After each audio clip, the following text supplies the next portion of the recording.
so fun. I grew up in the Midwest, so I went to places like this when I was growing up. Hula Hands, you know, just places like this, so it's fun. I was thrilled that I didn't have to drive all the way into Beverly Hills and not be able to park. And I actually eat at this Outback. I don't live very far from here. I've sat at that table with my family and eaten Outback Steakhouse. I live 8 minutes from here. I love it. Oh, yeah, we would go here on a date for sure. A special onion night. rings and a little white wine spritzer and a burger maybe, or something healthier. We might splurge and split maybe a sort of a low-cal dessert. You know, something like that.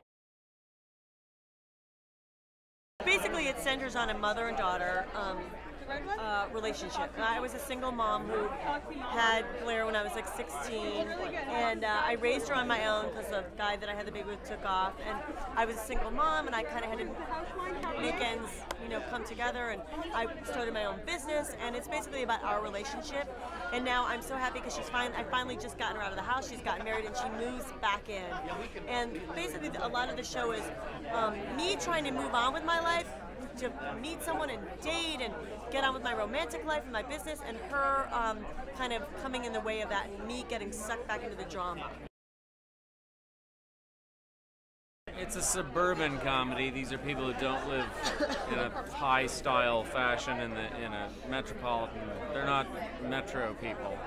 They're suburban people. They're not fancy people, but they have extremely complicated problems. Maybe that's a good way to put it. I think so. I was trying to think of a show that was sort of like it. There are shows that have dealt with blue-collar people a lot, but not so much this middle ground, you know?